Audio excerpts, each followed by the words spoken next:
Imagine for a moment the entire field of possibility, silent and waiting, stretched out in the stillness behind your thoughts. Not a silence of absence, but of readiness, like the unmarked canvas before the first brushstroke, or the quiet breath before a word changes everything. In that space lives creative mind, and what brings it to life is not struggle, not noise, not frantic movement, but clarity. As Thomas Troward once taught, the creative process mirrors the nature of the absolute itself, precise, orderly, and exact in its unfoldment. It doesn't guess, it doesn't hope, it knows. And the more you train your inner vision to reflect that same certainty, the more you align with its power. So before we journey inward, I invite you to like and subscribe, but only if it truly resonates with your soul. Now, back to the silence. The beginning of all creation is not action, it is vision, and vision is born from clarity.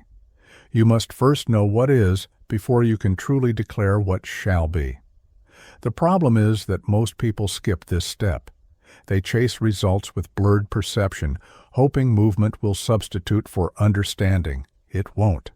Creative mind is exact because it is built upon the unchanging nature of truth. It doesn't respond to wishes, it responds to recognition. You do not coerce the laws of life. You cooperate with them by seeing rightly. This is why Troward insisted that spiritual knowledge must be accurate. It must correspond to reality. Clarity isn't a luxury, it's the first demand of power.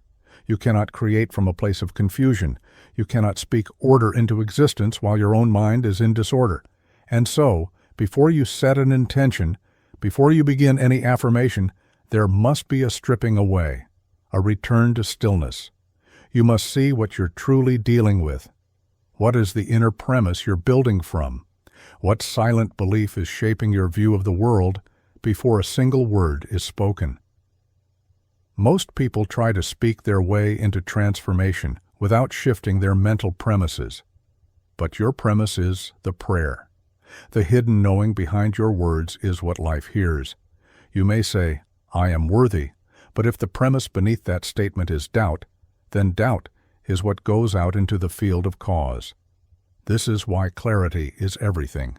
You must become honest with yourself, not emotionally reactive, not self-critical, but honest in a grounded, calm, observing way. What are you actually believing? What do you actually assume about yourself, about life, about what's possible? Troward knew that creative mind is responsive, not reactive. It waits for your clear signal, not your loudest one, not your desperate one, your clear one. And clarity only comes when you step out of emotional fog, when you cease trying to manipulate outer events to soothe your fear, and instead turn inward to meet the premise head-on. It doesn't matter how much you affirm, visualize, or script your intentions. If your inner premise is shaky, the outer result will wobble too. You must see, not just say, that the power which forms worlds is working through you now, not someday. That's where real clarity begins, not from trying to force results, but from knowing your origin. You are not a body trying to impress the universe.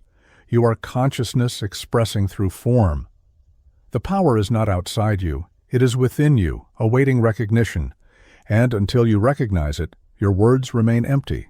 Clarity is recognition, not performance. So take a moment, without drama, without urgency, and recognize you are already immersed in creative mind. You don't need to reach for it. You need only remove what blocks it. The fog of confusion, the residue of borrowed beliefs, the stories that never belonged to you in the first place. None of that is yours to carry forward.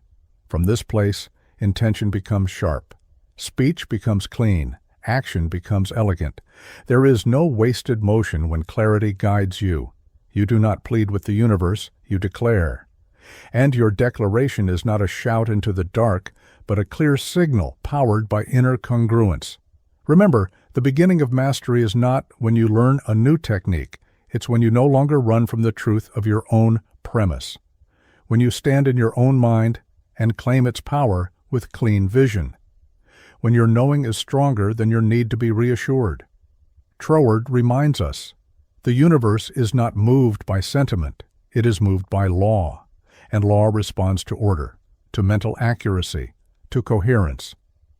So let the first creative act be the clearing of your lens, the unclouding of your inner mirror, not to become someone new, but to finally see with unfiltered eyes who you've always been. Because clarity is not a goal. It's the condition for creation itself. Creation never begins at the surface. Before anything becomes visible, it is formed in the unseen, a world built not of physical matter, but of thought.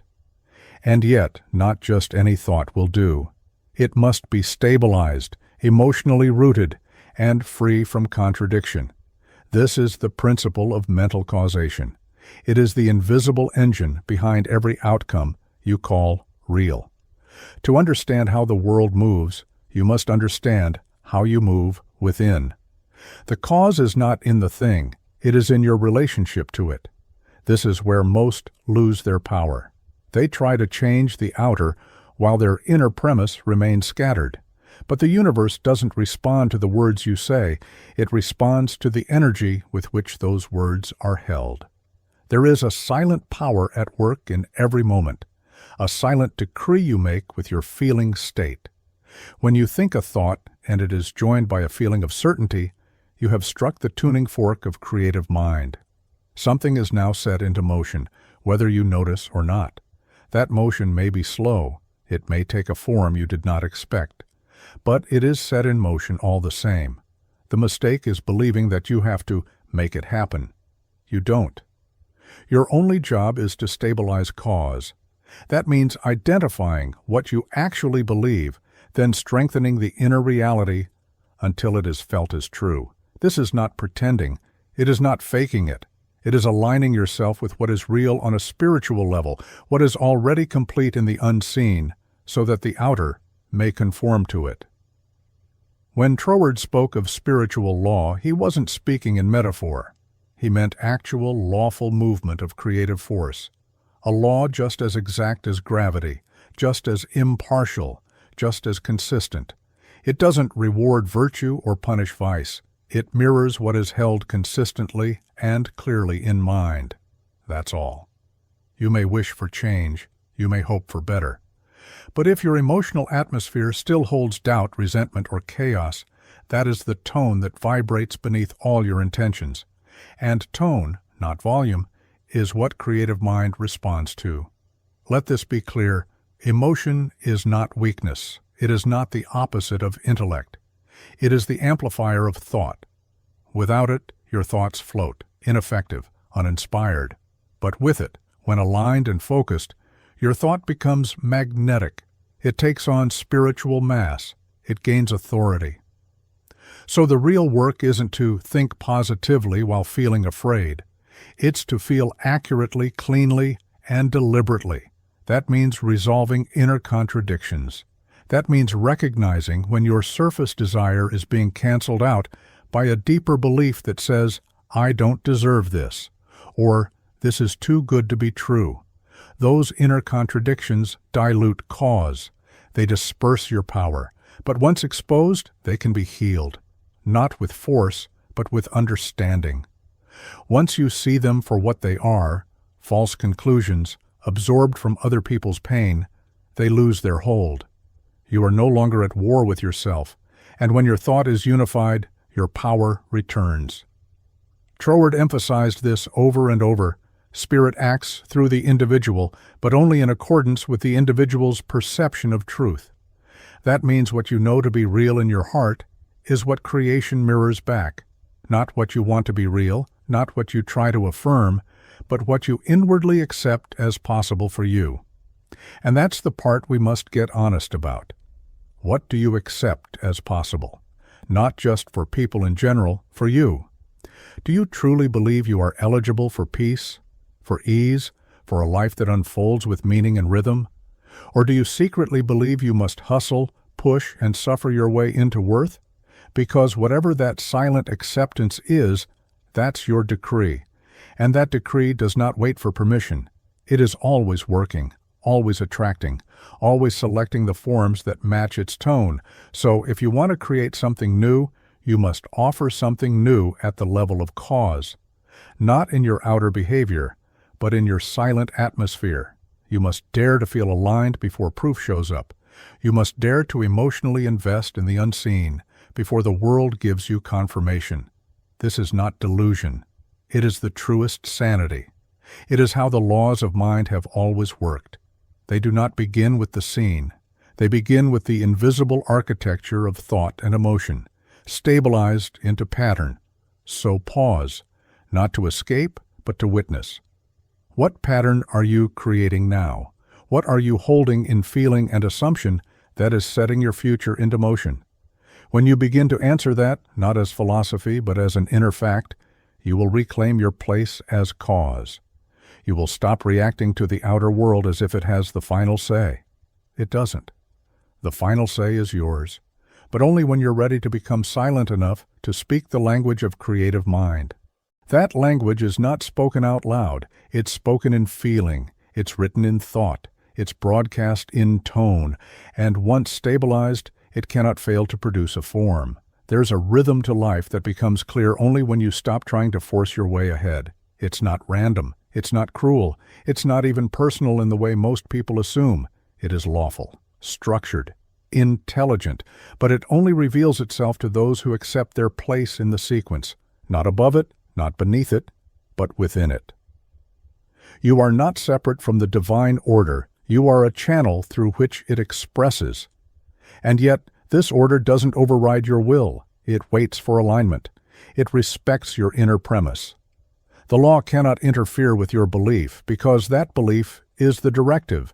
This is where your role becomes sacred. You don't command the universe like a boss barking orders. You enter the sequence like a skilled musician joining an orchestra. You must learn the tempo, feel the rhythm. Let your intention harmonize with the greater movement. This is why Troward emphasized sequence in creation. Things do not just happen, they unfold by law. And your thoughts, your feelings, are either in harmony with that unfolding, or they are not. That harmony is not measured by intensity. It's measured by agreement. Do your inner assumptions agree with the nature of the thing you seek to create? Or are they at odds with it, contradicting it even as you affirm it? You can't create abundance from an inner state of pressure. You can't call forth love from a tone of self-rejection. You can't manifest peace through the mechanism of panic. When you do, your actions may be frantic, your affirmations loud, your routines consistent, and yet nothing sticks. Nothing feels stable, because the tone is off. You're out of sequence. This isn't punishment, it's feedback. Like music out of tune, life responds with dissonance, not to hurt you, but to remind you, check your key, realign. When you are in sequence, there's no need to force. Things move with you. Doors open without needing to be kicked. Inspiration arrives without manipulation. People appear in rhythm with your need, not because you chase them, but because you finally stop chasing yourself. This is the genius of creative mind. It moves through natural law. When you are in mental harmony, your smallest act contains enormous power.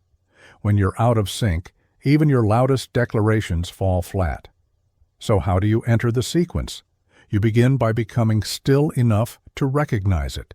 It starts with relinquishing the belief that the world is against you, that you're late, that you must make up for lost time, that something outside you is withholding what's rightfully yours. All of these beliefs distort your frequency. They place you in opposition to the very field you're trying to work with. The law of mind is not your adversary. It is your most faithful ally. But it responds to alignment, not drama. It doesn't rush. It doesn't get anxious. It moves with eternal confidence because it knows the idea precedes the result. The invisible always precedes the visible. So if you want to change the visible, you must step into your rightful place in the divine sequence, not as a beggar, not as a boss, as a conscious participant. You are not here to control the whole symphony. You are here to master your own instrument, your tone, your timing, your belief. When that becomes clear and consistent, You'll be amazed at what flows without strain. Troward was precise in this. The cause must be right before the effect can stabilize. And the cause is always in you, not in your bank account, not in your partner, not in your past, but in your present atmosphere, your feeling tone, your inner stance toward life. This isn't about becoming perfect. It's about becoming aware. And that awareness opens the door to alignment. You begin to see, this effort I'm making isn't in sequence. It's coming from fear. So you pause, you soften, you return to your true center. Then the effort resumes. But now it flows. Now it matches the music of creation. This is what it means to live in harmony with law, not to perform rituals for favor, not to suppress your emotions in the name of spirituality, but to know, deep in your being, that you are never outside the sequence unless you choose to be. And if you've been out of sync, that's okay. You don't have to go back and undo everything. Just stop, breathe, realign. The sequence is always here. It never leaves you. It's waiting. Like the next note in a song, it's already written. You just have to pick it up and play. Once you begin to live this way, not occasionally, but consistently, you'll feel the difference. You'll stop rushing. You'll stop questioning every delay. You'll stop pushing life like a boulder up a hill. Because now, you're not resisting the current. You're flowing with it, not passive, participating. The rhythm of divine sequence becomes your guide. And in that rhythm, you will find your right work, your right people, your right place. Not because you wrestled them into existence, but because you finally remembered the truth. Creation isn't something you force. It's something you join. Desire is not your enemy. It's not an egoic impulse to be tamed or a distraction to be purified away. When rightly understood, desire is the very signal that your soul is awakening to a higher pattern of expression. It's not a selfish craving. It's a sacred seed. Too many spiritual seekers have been taught to mistrust desire, to see it as something to transcend or avoid. But that view is rooted in misunderstanding. Troward made it plain. Desire is the movement of spirit within you toward fuller expression. It is not random. It is not hollow. It is not sin. It is your inner compass calling you toward creative unfoldment. Of course, not all desires are created equal. Some are borrowed. Some are reactions to fear or cultural noise. But beneath the surface wants, beneath the desire for approval or control, there is always a deeper current. That's the one we're listening for. That's the sacred signal. When you find that current, when you feel the silent yes behind the surface form, you've found direction. You've found the magnetic pattern from which your next phase of life will emerge. Desire is the first shaping of intention. It's the mental mold into which creative mind flows. But only if you treat it with reverence, not desperation. Because how you hold desire determines what it becomes. If you carry it like a lack, it becomes pressure. If you hold it like a seed, it becomes power. So the shift begins not by denying what you want, but by refining it, by asking, what is the quality of life I truly wish to express through this desire? Not the object, but the essence. Not the form, but the feeling tone behind it. For example, you may desire financial freedom. But what is that freedom a symbol for? Is it peace? Is it autonomy? Is it generosity? When you identify the essence, you unlock the real signal, and creative mind responds to signal, not to noise. You don't manifest from grasping. You manifest from congruence. And congruence happens when your desire is aligned with the higher nature of life, not when it's rooted in panic or comparison. This is why Troward emphasized the impersonal nature of law. It doesn't judge your desires. It mirrors their tone, so your work is to purify, not deny, the signal you're sending. Let desire rise from your higher nature. Let it reflect your deepest truth, not your temporary fear. Then, and only then, does it begin to shape the world. Most people reverse this. They demand a specific outcome, clinging tightly to a form while ignoring the feeling it's meant to bring. This leads to resistance, to narrowing, to an endless loop of chasing and dissatisfaction. Because the form may come, but without the essence, it doesn't satisfy. It feels empty. But when desire is rightly held, when you treat it not as a demand, but as a divine nudge, it becomes the beginning of creation. It opens a doorway in the unseen. And that doorway does not open because you force it. It opens because you align with the signal it contains. Remember, desire is not a problem. Conflicted desire is. A desire that says, I want this, while also whispering, I probably can't have it, creates static. And static blocks signal. You don't need louder affirmations. You need cleaner signals, fewer contradictions, greater alignment. This doesn't mean suppressing doubt. It means resolving it. How? By remembering the source of your desire. You didn't invent it. You discovered it. And what you discovered is your unique thread in the universal tapestry. It belongs. And because it belongs, it is supported. So the question is not, can I have this? The real question is, am I willing to become the person through whom this desire naturally unfolds? That shift takes you from begging to becoming, from hoping to knowing, from effort to embodiment. You do not chase desire.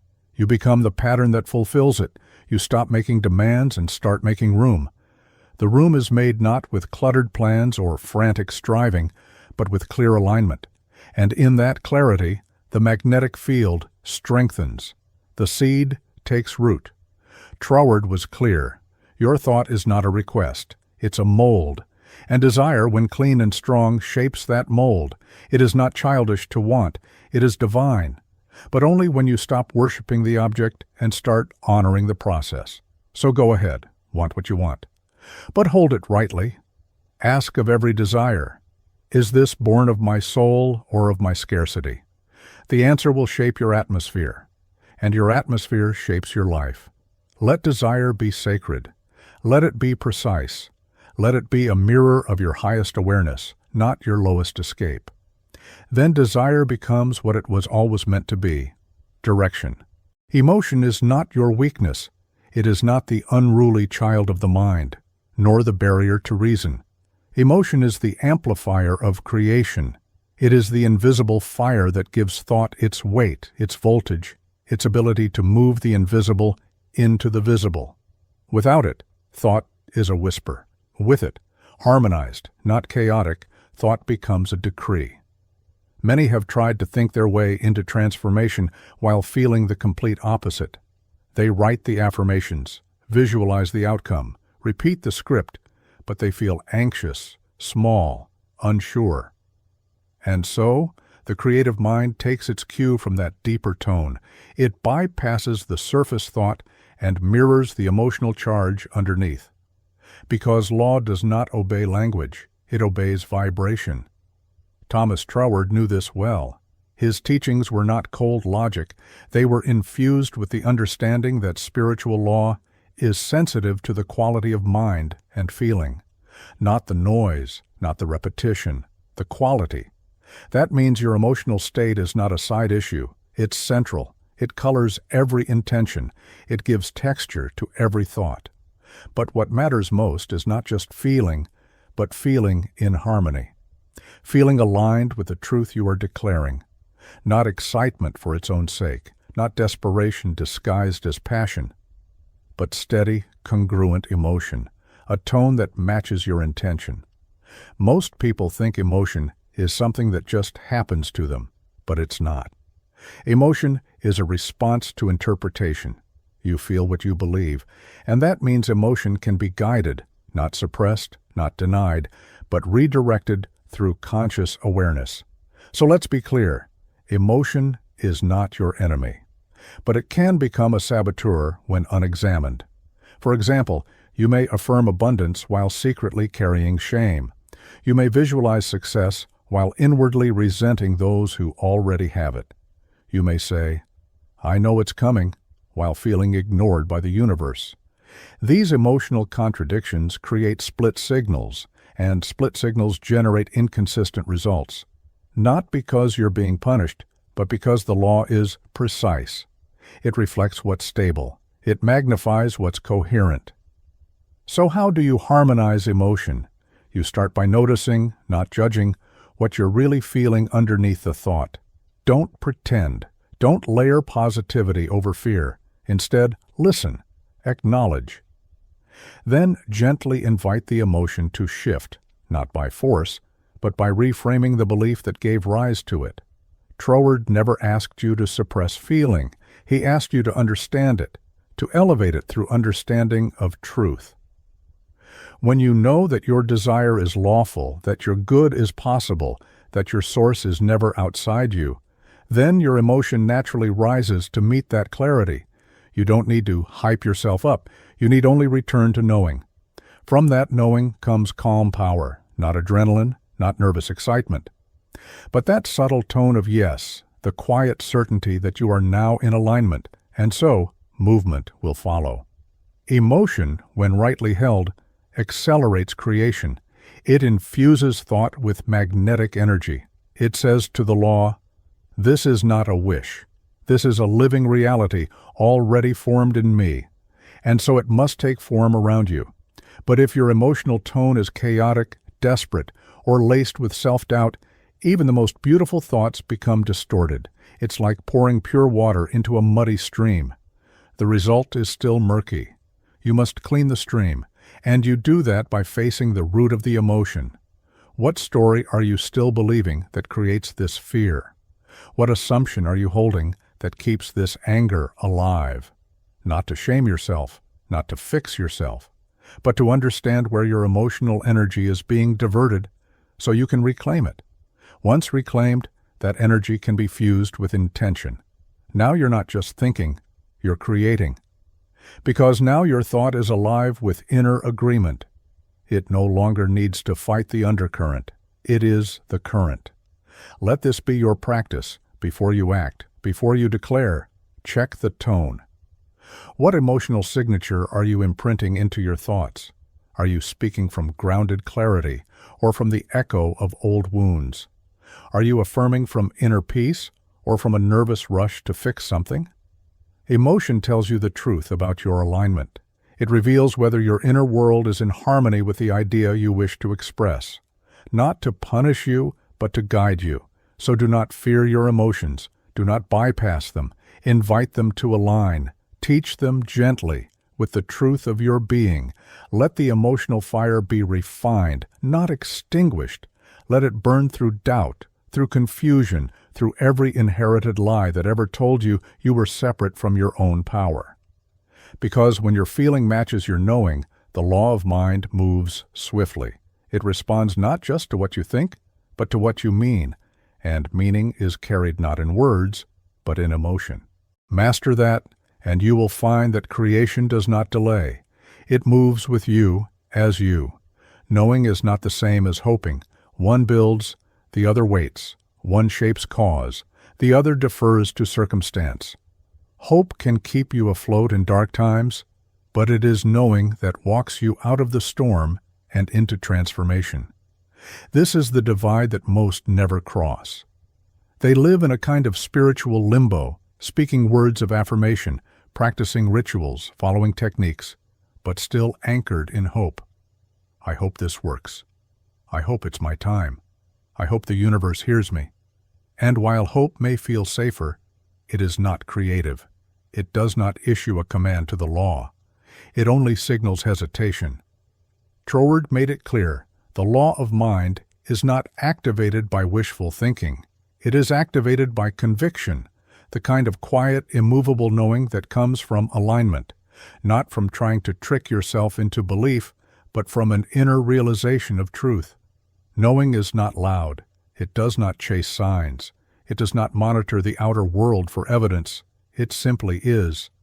It stands calm and unshaken, even when appearances deny it. Because knowing is sourced from principle, not personality. You may say, I believe. But belief without emotional conviction is still on the side of hoping. You may feel better for a moment, but the signal you're sending into creative mind is still diluted. And diluted signals cannot create solid form. So the shift must occur, not from lack to desire, but from uncertainty to knowing. And that shift doesn't require years of study.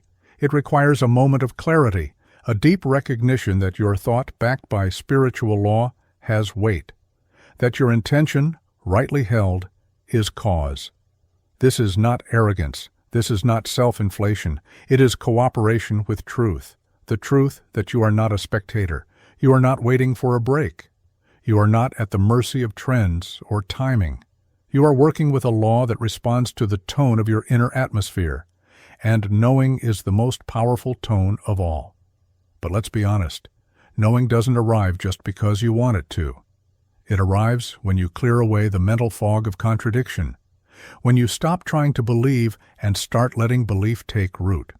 That means no more rehearsing the worst-case scenario. No more, what if this fails? No more bargaining. Instead, you sit in the center of the idea, fully. You feel its truth. You let the image form and settle. And then you claim it, quietly, but absolutely. That is knowing. It doesn't need backup. It doesn't require applause. It knows because it aligns with what is, not with what may or may not happen. The gap between hoping and knowing is bridged by acceptance, not passive acceptance of circumstances, but active acceptance of spiritual truth. That your thought, when congruent with universal law, is creative. That the power which shaped galaxies is not apart from you. It is in you, working through the mold of your thought. Troward taught that the mind that knows truth must see it reflected, not because it's lucky, but because law cannot contradict itself. When you think and feel from a premise of completion, you magnetize form to match. But when you hope while fearing or affirm while doubting, the signal splits, and creative mind responds with confusion. Hope whispers, maybe one day. Knowing declares, it is now. And that now isn't about time. It's about inner tone. The present moment is the only access point for creation, not the future, not the memory of the past, only now. So if you find yourself hoping, don't shame it. Recognize it. Then ask, what do I need to know to cross this threshold? That question will reveal what's missing, not in the world, but in you. And once you find it, claim it. Don't wait to feel fully ready. Don't wait for outer proof. Just step into the signal. Knowing often feels quiet, even subtle. But its power is unmatched. It doesn't need to push. It doesn't need to prove it is. And that isness sends out a frequency that creation cannot ignore. You may not know how your result will arrive. That's not your job. Your job is to hold the pattern steady, to let the cause be clear, clean, and congruent. Then, as sure as the sun follows night, the result will unfold, not because you wrestled it into existence, but because you knew. This is the real creative threshold, the point where you stop hoping and start being, where you stop testing the law and start trusting it, where you stop waiting and begin to stand. And once you stand in knowing, the outer must respond. Not instantly, not always obviously, but certainly. Because law does not fail, it only follows. You are always radiating something, even in silence. Even when you're not trying, your thoughts, feelings, assumptions, these generate a field around you, a mental atmosphere that speaks louder than your words ever could. And the world doesn't respond to what you say. It responds to the tone you carry. Troward understood this intimately. He didn't just speak about thoughts as isolated mental units. He spoke about the atmosphere of mind, the persistent vibrational quality you generate by the totality of your inner life. It's the sum tone of what you believe, assume, feel, and accept as true. That tone precedes you into every room. It colors every interaction, and it magnetizes experiences that harmonize with it. This is why affirmations alone are never enough. You can repeat a phrase 1,000 times, but if your atmosphere contradicts it, the law responds to the atmosphere. You might say, I'm abundant, but if your mental field still hums with lack, if your posture, emotions, and choices still echo a consciousness of insufficiency, then lack is what returns. Not because you're cursed, but because you're broadcasting confusion. Your atmosphere is your energetic signature, and like a radio signal, it attracts frequencies in kind. It's not mystical, it's mechanical. Law responds to resonance. The good news is, you can change your signal. You are not stuck with the atmosphere you absorbed from childhood, or from fear, or from struggle. But to shift it, you must first become aware of it. You must pause long enough to sense, what tone am I really walking around with? What quiet beliefs are speaking louder than my surface thoughts? Maybe you're radiating defensiveness even while asking for connection. Maybe you're vibrating urgency even while visualizing peace. Maybe you're holding on to control even while praying for ease. The words say one thing, the atmosphere says another, and the universe responds to the latter. But this isn't bad news, it's freedom. Because once you know that atmosphere creates, you can begin to cultivate the one that matches your truth.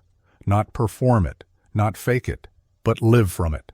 You shift atmosphere by reconditioning your premise, not by layering positivity over chaos, but by clearing what doesn't belong and installing what's real. You let go of inherited assumptions. You drop outdated fears, and you begin to walk, speak, and think from the inner pattern you choose to embody. This is where presence becomes power.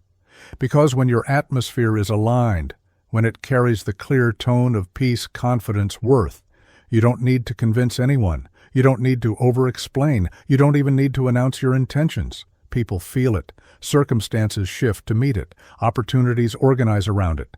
And the process is self-reinforcing. As your atmosphere clarifies, you begin to experience more things that reflect your new tone. This builds evidence, which strengthens belief, which refines the signal even further. And so the spiral continues, upward, expansive, magnetic. But let's be honest, shifting your atmosphere takes courage. It means you stop seeking outer permission to feel secure.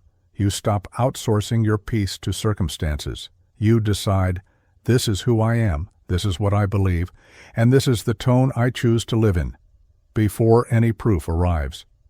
At first, it may feel unnatural, like wearing new clothes that don't quite fit. But over time, if you persist, if you return again and again to the pattern, you will become it. And once you become it, the field around you changes, quietly, consistently, unmistakably. This is not about faking happiness. It's not about walking around with forced smiles. It's about inner coherence. When what you think, feel, assume, and embody are all aligned, you become powerful without aggression, magnetic without striving. Troward emphasized this. The creative process requires mental consistency. Atmosphere is the stabilizing field that either strengthens or fractures your intention. If your atmosphere contradicts your aim, the form wavers. If it aligns, the form solidifies. So ask yourself, not with judgment but with honesty, what's my current tone? What's the emotional weather I carry into every moment? Is it tense, expectant, calm, bitter, open, guarded? Then ask, what tone matches the world I say I want to create? Now live there. Not just once, not just during meditation, but as your default stance. Let your atmosphere become your practice. Let it speak when you don't. Let it lead before you arrive. Let it become so stable that even chaos cannot shake it. When your atmosphere aligns with your vision, the law has no choice. It mirrors you precisely. You've likely been told to speak it into existence. And yes, speech matters when it's aligned. But what most aren't told is this. The law does not respond to volume. It responds to precision.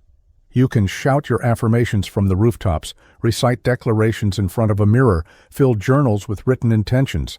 But if the inner image is vague, if the tone is inconsistent, if the belief behind the words is fuzzy or fractured, nothing takes hold. Thomas Troward made this distinction clear. Mind doesn't move because you repeat louder. It moves because your statement carries clarity, specificity, inner agreement. The universe doesn't respond to how badly you want something. It responds to how clearly you define it, align with it, and consistently hold it without contradiction. This is the great mistake of many spiritual practitioners. They substitute emotion or intensity for focused awareness. They try to compensate for inner doubt with louder affirmations. But law doesn't reward effort. It reflects structure. It reflects precision. Think of it like building a bridge. You wouldn't construct it by throwing more bricks at the river. You'd place each one carefully, in alignment, so the weight holds. The same is true with thought. It's not how many ideas you throw at creative mind. It's how cleanly you hold the idea you intend to manifest. So let's get practical. What does precision look like? Precision is when your image is clear, not just the outer form you want, but the quality it represents. You don't just picture a home, you define what that home feels like, means to you, how it fits into the larger pattern of your life. You don't just affirm, "I'm abundant." You feel the cadence of abundance in your speech, in your posture, in the assumptions you carry as you move through the day. Precision means the thought is whole. It's not riddled with hidden caveats. You don't declare one thing while secretly fearing the opposite. You don't pray for love while believing you'll be left again. You don't visualize success while assuming failure is more realistic. That inner noise muddies the signal. Creative mind is a responsive medium. It gives form to what you impress upon it. But what gets impressed is not your loudest thought. It's your clearest one.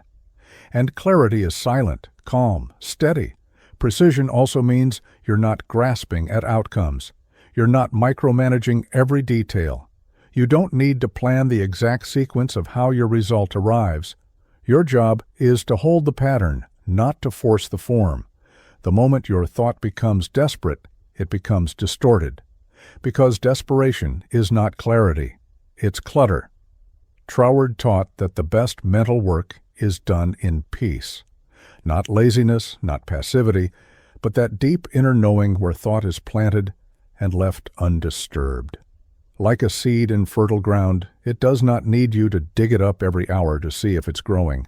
That disturbs the process. That signals doubt. So, when you speak your word, speak with calm authority. Let it be final. Let it come from a place of inner alignment. Don't qualify it. Don't explain it to yourself. Don't argue with it in your head 5 minutes later. Just say it, feel it, mean it, and move on in the atmosphere that agrees with it. The more precise your mental blueprint, the easier it is for the universe to take shape around it. When your inner world is clear, outer chaos cannot distort the outcome. You become the stable point in the field. And this clarity doesn't come from effort. It comes from refinement, from stripping away everything that doesn't belong to the idea, from choosing one tone and letting it saturate the atmosphere. Not 50 scattered wishes, but one coherent pattern. Because that's what creative mind responds to, not your emotion, not your volume, but your vibrational coherence. So if you've been speaking your word, but seeing little movement, don't speak louder. Get quieter. Sharpen the image. Remove the noise.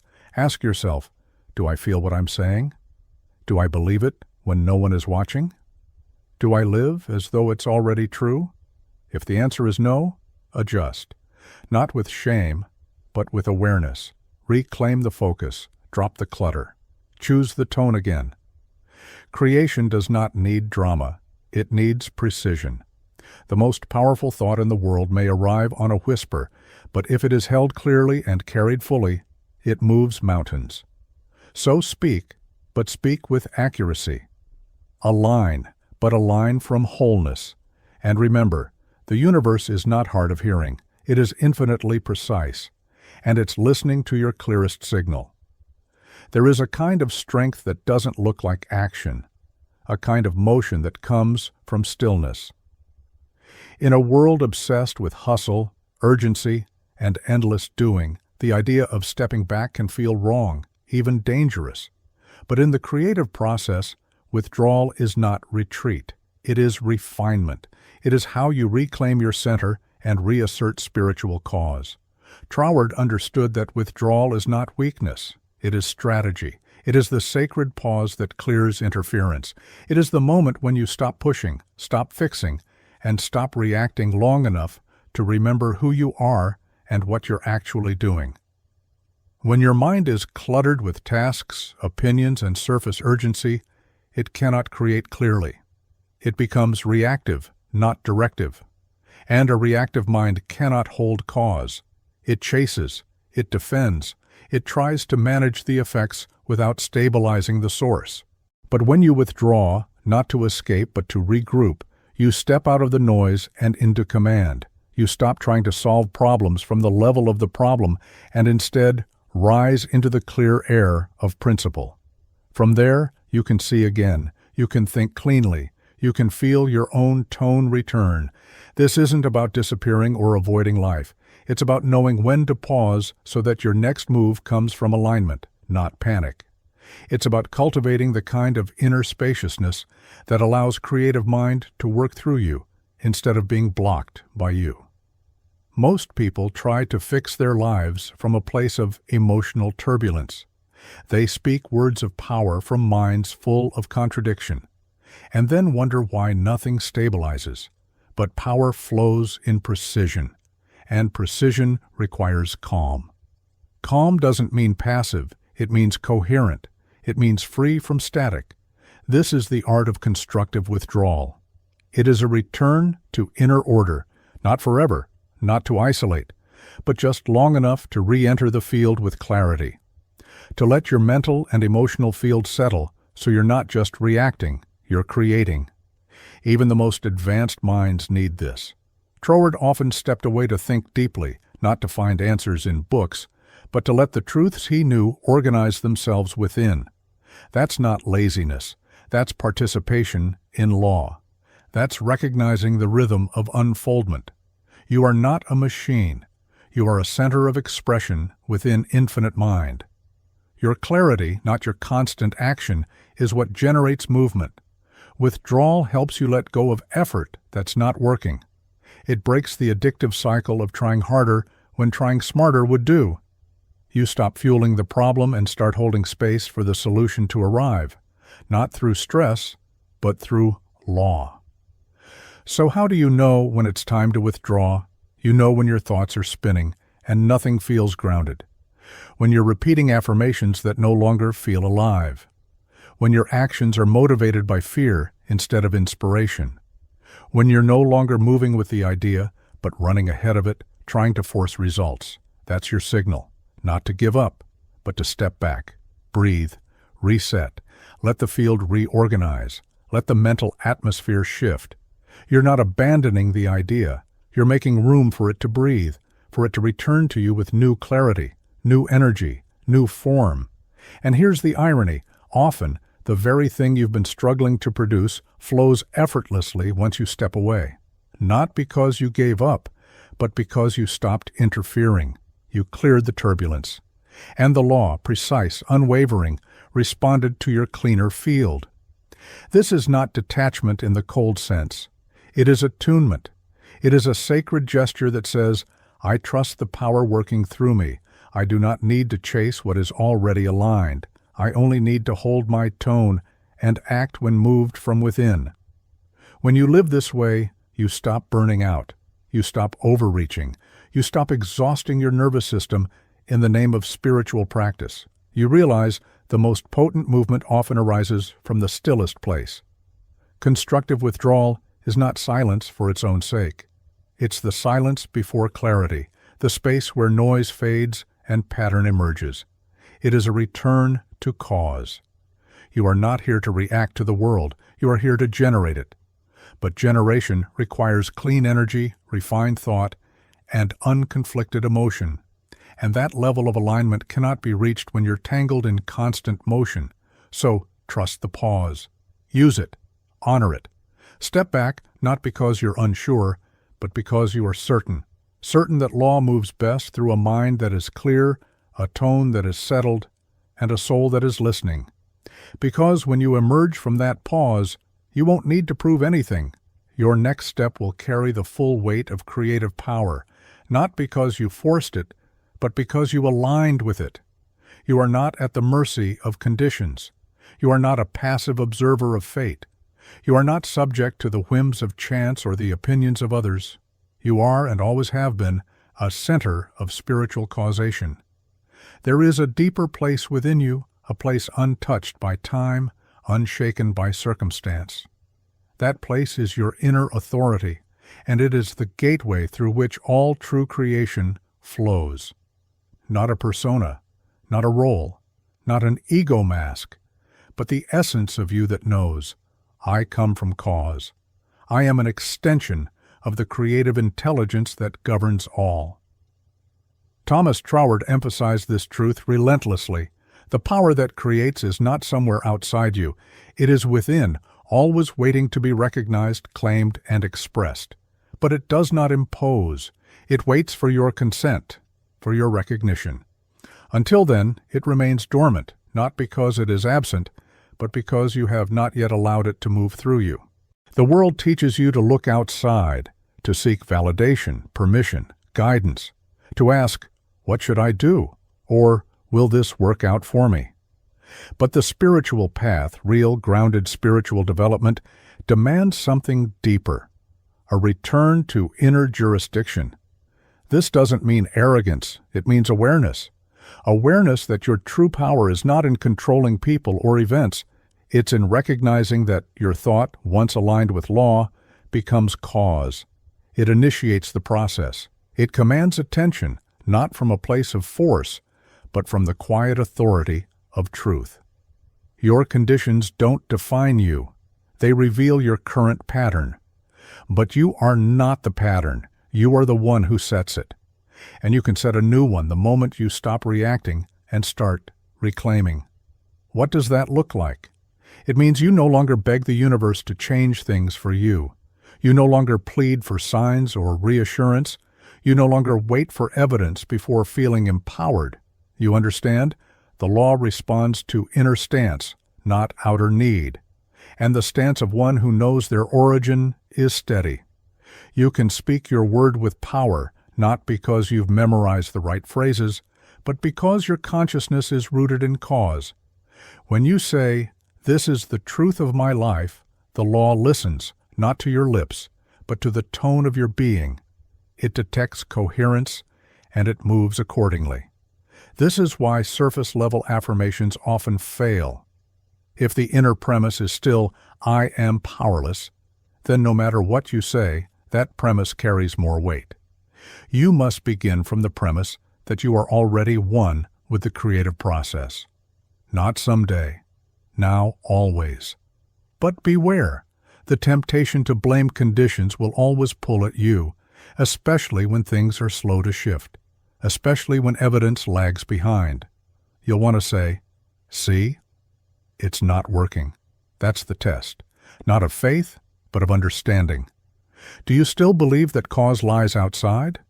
Or have you settled the question, once and for all, "I create from within"?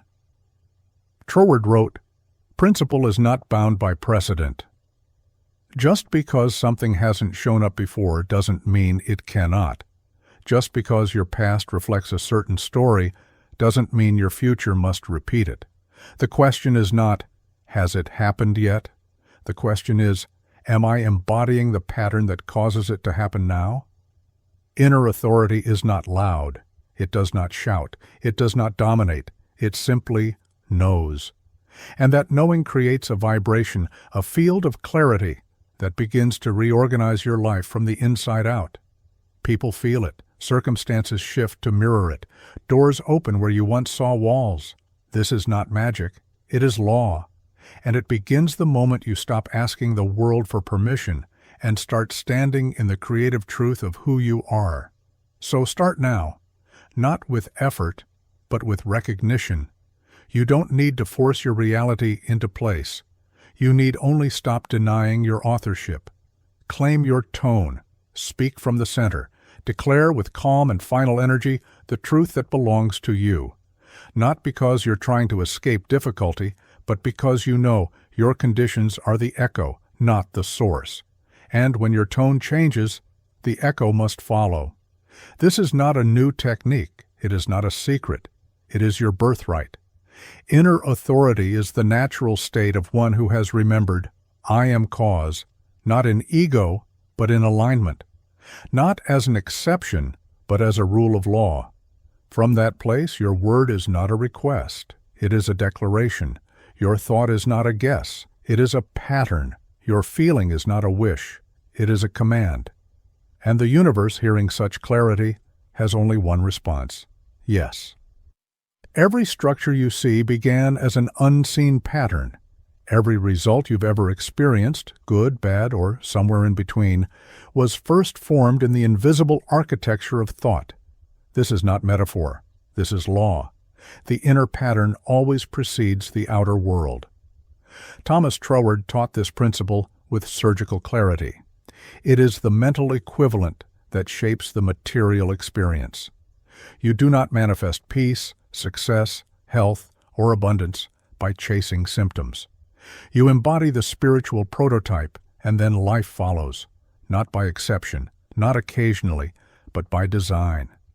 Too often people try to rearrange the outer world in hopes of feeling better inside. They adjust their relationships, finances, routines, appearance. But if the inner pattern remains untouched, nothing sticks, because the form cannot outpace the mold. You must begin within, not with empty affirmations, not with forceful visualization, but with a calm, deliberate crafting of the inner equivalent. That means your inner identity must already match the outcome you claim. Not perfectly, not without human emotion, but fundamentally aligned in tone. Ask yourself this: do you actually see yourself as the kind of person who lives the life you desire, not as a fantasy, as a default setting?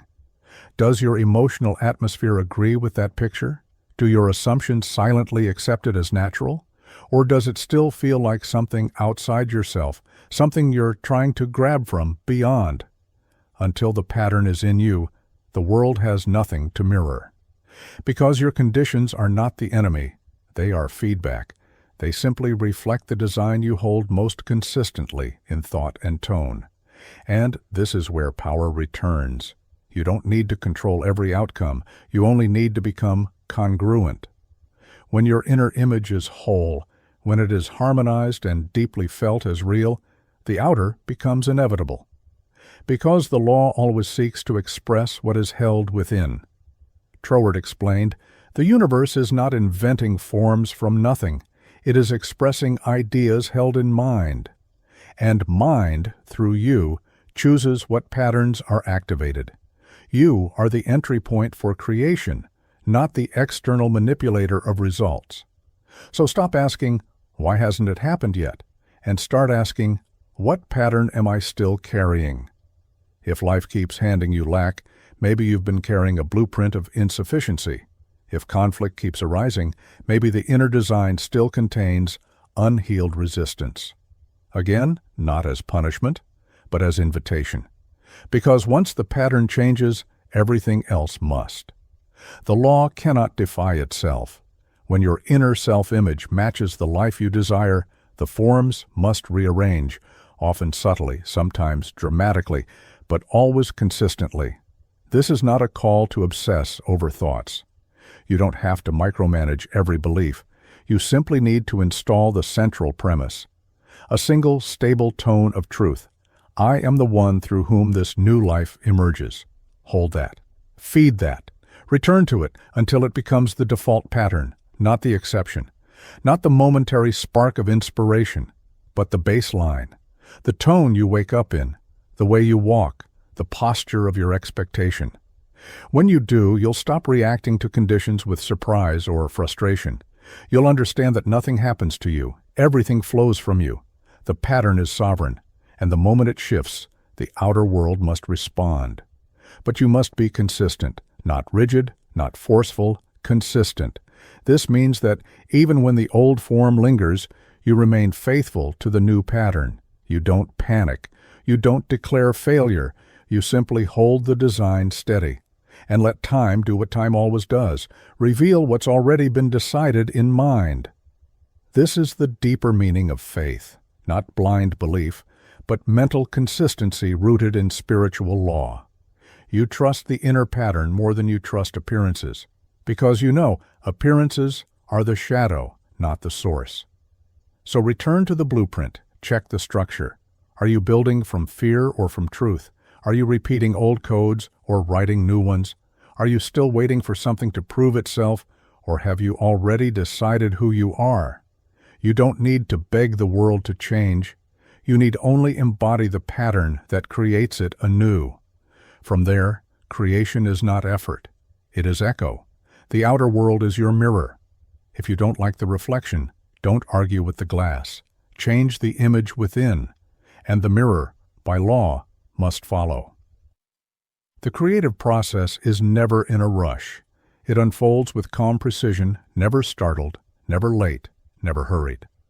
Urgency, on the other hand, is a signal of misalignment. It is not an indicator of spiritual insight. It is the echo of fear. This may feel uncomfortable to hear in a culture built on speed, where being fast is equated with being effective, where instant response is rewarded and waiting is considered weakness. But creative mind doesn't follow human panic. It follows universal rhythm, and that rhythm doesn't move by pressure. It moves by principle. Thomas Troward pointed to this again and again. The seed takes time. Not because the law is slow, but because unfoldment occurs in order, not chaos. You cannot rush a flower into bloom. You cannot force a tree to grow faster by shouting at it. The growth is already encoded in the idea. The timing is built into the structure. So when you feel urgency rising within, don't interpret it as divine guidance. See it for what it often is, a symptom of mental disconnect, a sign that your focus has shifted from cause to condition, from alignment to anxiety, from knowing to doubt. The urge to push, to fix, to force is not creative. It is reactive. And when you act from that space, your tone sends mixed signals. You may be saying all the right things, but your vibration says, "I don't trust this." And law always listens to vibration first. This is why calm insistence is far more powerful than desperate repetition. A single statement made from clear authority and held in steady alignment does more than 1,000 panicked affirmations. Because it carries weight, it carries coherence, it is complete. Completion is the key. The creative process is not driven by need, it is driven by recognition of sufficiency.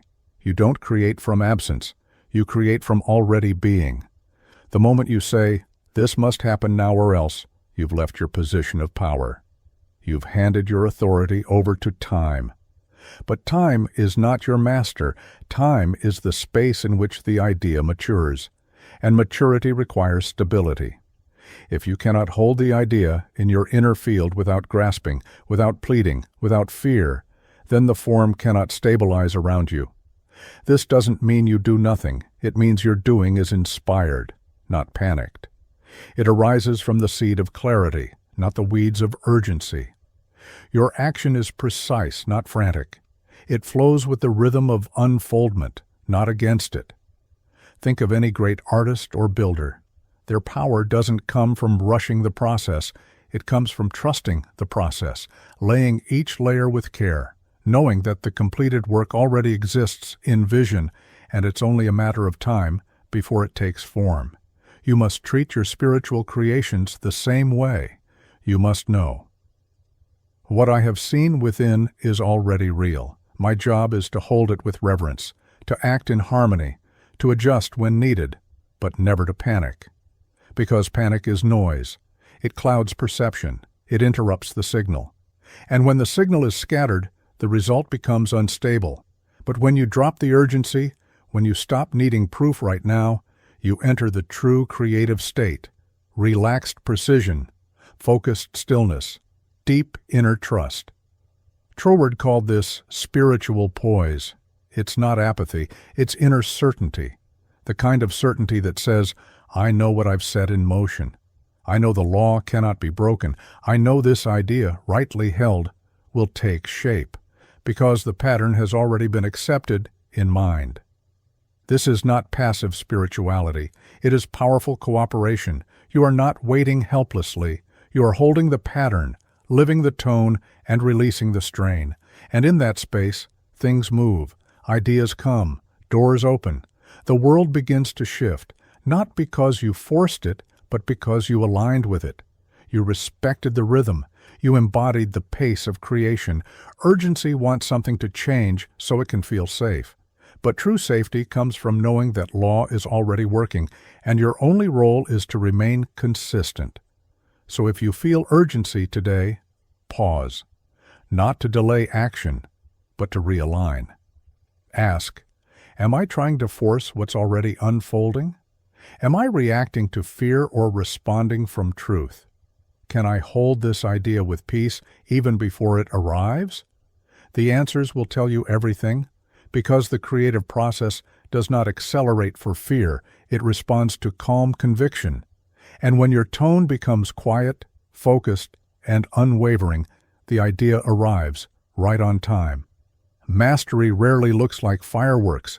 It doesn't demand attention. It doesn't announce itself with drama. Real mastery is subtle, quiet. It moves like a steady current beneath the noise of the world. It is formed not in bursts of intensity, but in consistency, the quiet, repeated return to principle. Troward never taught that you must dazzle your way to demonstration. He taught law, and law does not respond to spectacle. It responds to repetition of correct mental cause, over time, with clarity, without contradiction. This is where many seekers stumble. They look for a breakthrough moment, a massive shift, a loud sign, and when it doesn't come, they assume the process isn't working. But that's not how the law moves, not usually. Creation flows in rhythm, in steps, in refinement. And that refinement requires consistency. Consistency doesn't mean perfection. It means returning again and again to the correct premise. Even when you're tired, even when you feel doubt, even when results are not visible. You don't force belief, you choose alignment, over and over. Mastery is forged in that choosing.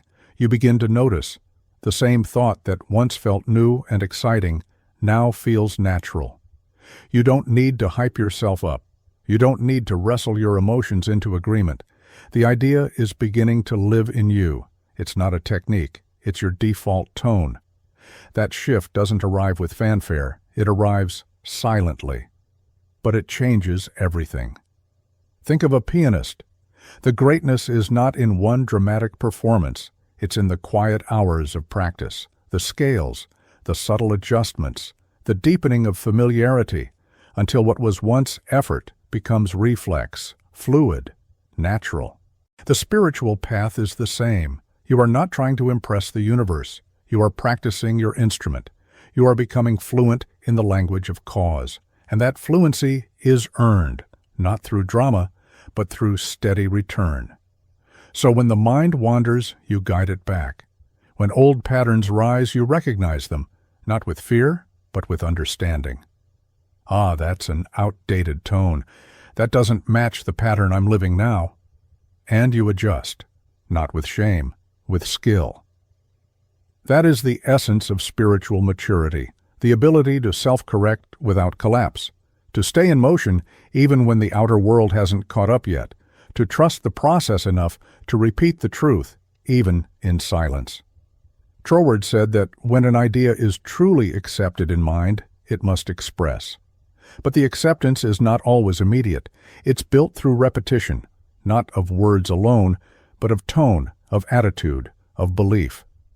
That's what makes a mental equivalent stable. Consistency makes the form inevitable.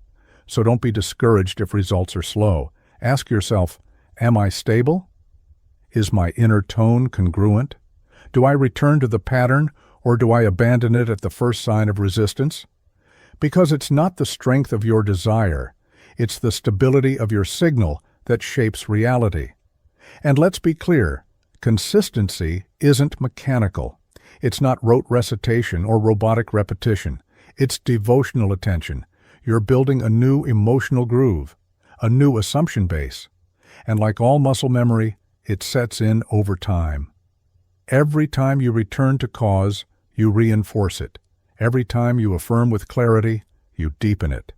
Every time you act in accordance with your new pattern, you become it. This isn't glamorous work, but it is sacred. You are reclaiming authorship. You are becoming cause, not once, daily, hourly, breath by breath. Not because you're desperate, but because you understand. The universe is exact. It gives form to what is held, not what is briefly visited. Let others chase novelty. Let them crave the rush of the next big breakthrough. You are building something more permanent, inner structure, spiritual architecture, and once complete, that structure holds without effort. Then your demonstration is no longer something you hope for. It's something that emerges, quietly, naturally, consistently, because the law never fails. But it does wait for consistency, for the steady tone, for the settled premise. So settle it, and settle it again. That's mastery. Receptivity has long been misunderstood. Too often it's painted as passivity, as waiting around for fate to move, as surrendering control and hoping for grace.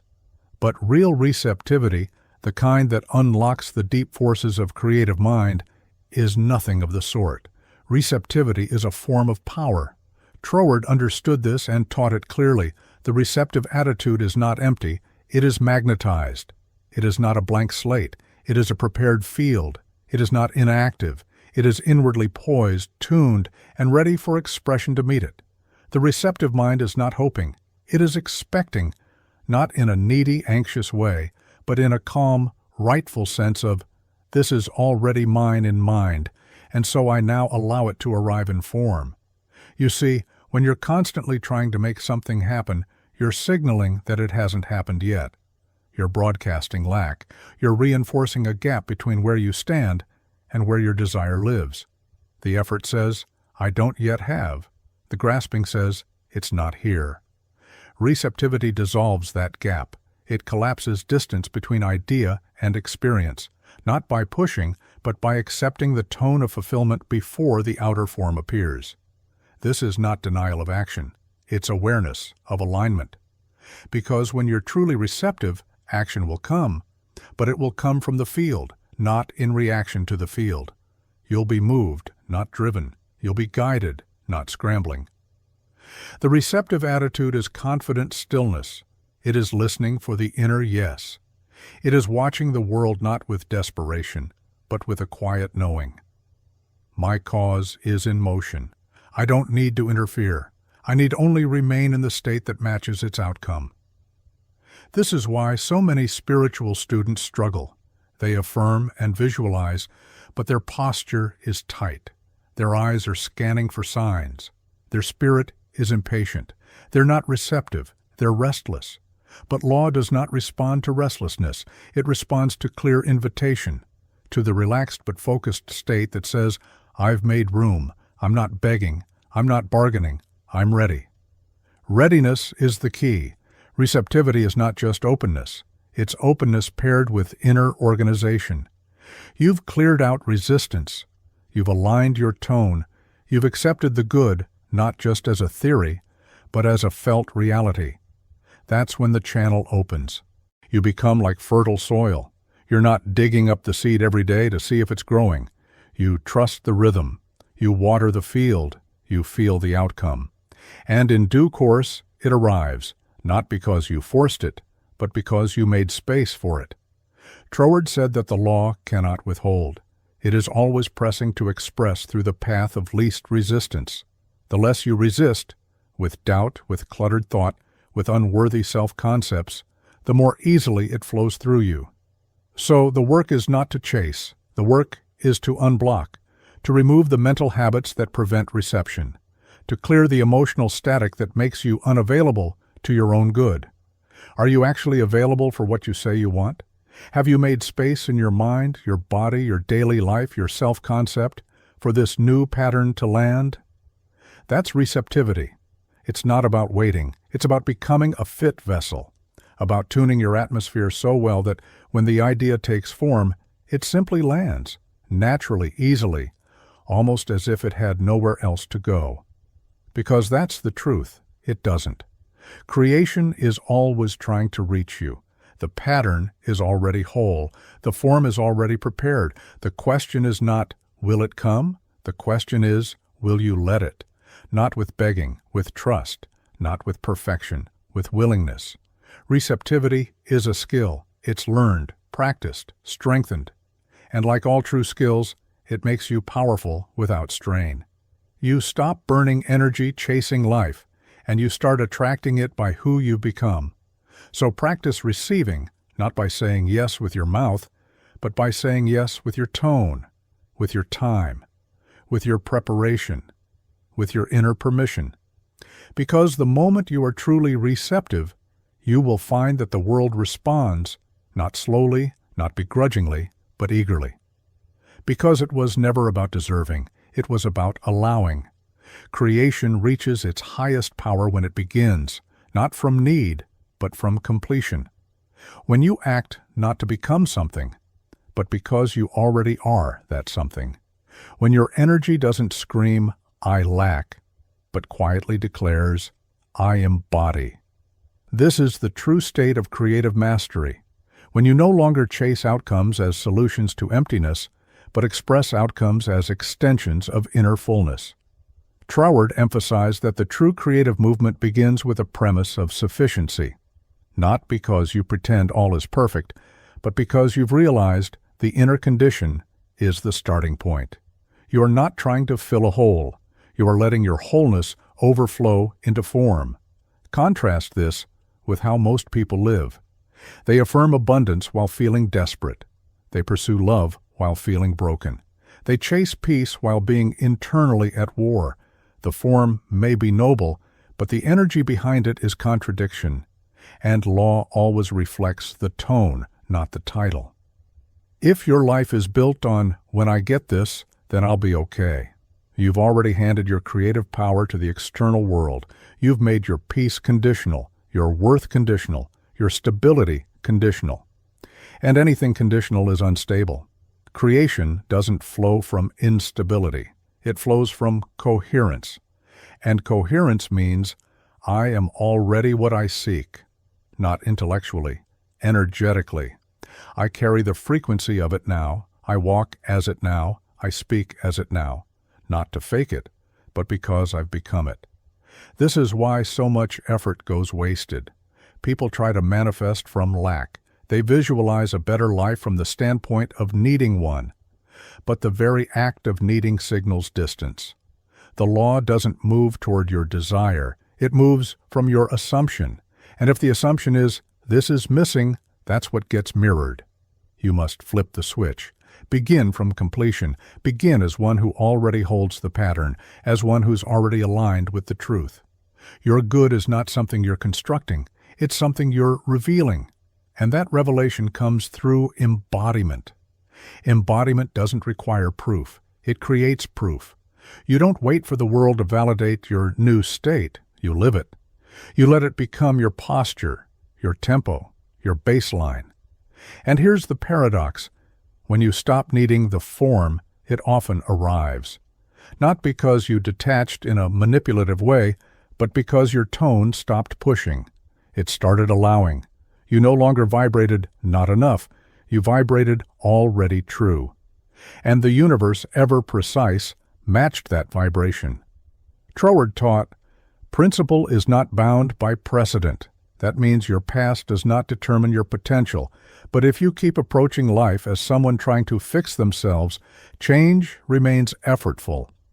If you approach life as someone who is now ready to express the new pattern, change becomes natural.